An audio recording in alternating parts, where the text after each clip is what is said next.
The hidden depths. You are not just the person you see in the mirror. You are not just your thoughts, your plans, or the voice you speak with. Beneath the surface of your waking mind lies a world, vast, dark, and deeply alive. Freud called it the unconscious, a place where forgotten memories, suppressed desires, unresolved fears, and untamed instincts reside. We like to believe we are conscious beings, fully in control of what we feel and why. But the truth is more complex. The unconscious is not just a storage space for the past. It's a silent architect shaping how we love, how we hurt, how we chase success, and how we sabotage it. Much of what we call fate is actually unfinished business, echoes from the depths, still influencing the life we live today. The silent puppeteer. Think about the moments when you've reacted in ways you couldn't explain. Anger that came too fast. Attraction that made no sense. Anxiety with no clear cause. These aren't accidents, they're symptoms. The unconscious is like a puppeteer whose strings you don't see, pulling at your emotions and choices without asking for permission. Freud believed that childhood experiences, especially the ones we weren't equipped to process, don't disappear. They simply dive deeper. And once submerged, they don't rest. They find ways to express themselves through habits, fears, dreams, and patterns. So when you keep ending up in the same emotional place, even after trying to change, it's not failure. It's the unconscious mind, begging to be heard. Memory's long shadow. Not all forgetting is forgetting. Sometimes the mind chooses silence.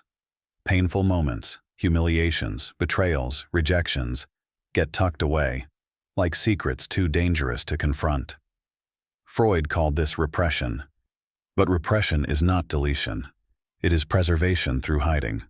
And what's hidden grows roots. A child who never felt seen may become an adult who fears visibility. A person who was never allowed to express anger may grow into someone who explodes at the smallest slight. The past, when unhealed, doesn't stay in the past. It hides in the present, disguised as our personality. Dreams. The unconscious speaks. Have you ever woken up from a dream that felt more real than reality? A strange symbol, a haunting face, a place you've never been, but somehow recognize. Freud believed that dreams are the royal road to the unconscious. Through dreams, the mind speaks in metaphor, in symbols, in riddles. Your conscious mind may ignore your deepest emotions, but your unconscious never does. Every suppressed desire, every fear you pretend isn't there. It shows up at night, cloaked in the language of dreams. The problem is, most of us don't listen.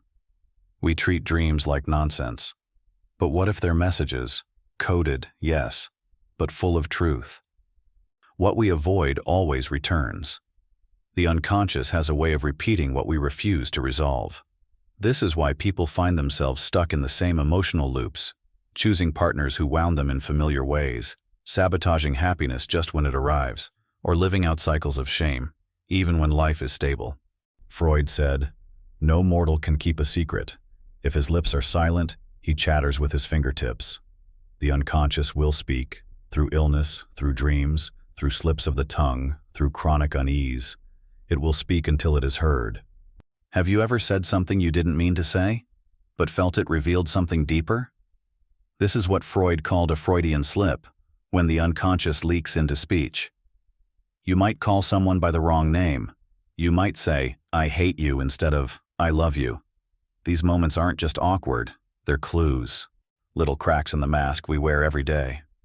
The unconscious is always looking for exits, for moments to express what the conscious mind has silenced, and every slip is a signal. There's more here. Don't ignore it. Sometimes we think we're battling the world, but in truth we're wrestling with ourselves. Conflicting desires, love and fear, freedom and control, ambition and self-doubt, all live within us. And often these opposing forces are not conscious choices. They are internal echoes of things we were taught, things we survived, things we were never allowed to express. Freud believed that these unconscious conflicts create tension, anxiety, even physical symptoms. The body becomes a battlefield for what the psyche refuses to face. And yet, it's not punishment. It's invitation. A cry for healing. Knowing the unseen self-awareness is not just knowing your thoughts. It's knowing the roots of those thoughts. When we begin to explore our unconscious, not to judge it, but to understand it, we reclaim power. The monsters we fear become memories we can tend to. The patterns we repeat become stories we can rewrite. This isn't easy work. It takes stillness, reflection, sometimes even therapy. But the more we learn to sit with our shadows, the less they control us. And in that space, something miraculous happens. Choice returns. We stop reacting blindly. We begin responding with intention. Healing doesn't always look like transformation. Sometimes it looks like remembering who you were before you learned to hide. The unconscious isn't just a vault of wounds. It's also the keeper of creativity, intuition, and instinct. Buried within it are the parts of you that were too wild, too soft, too bold for the world to welcome. Reclaiming them is not regression, it's liberation. The path to self-knowledge doesn't move in a straight line. It spirals inward. It asks not, "Who am I becoming?" but, "What did I bury that I'm now ready to carry with love?" The return to wholeness. You are not broken. You are layered, and every layer matters. To understand ourselves fully, we must be willing to go beneath the surface, to explore what's uncomfortable, unclear, and unconscious. There's a you beneath the you the world sees. A self that's been waiting patiently behind the curtain of awareness, not to take over, but to finally be integrated. That's what healing is, not perfection, but wholeness. When you meet that self, when you let the unconscious become conscious, you don't just change your mind, you change your life.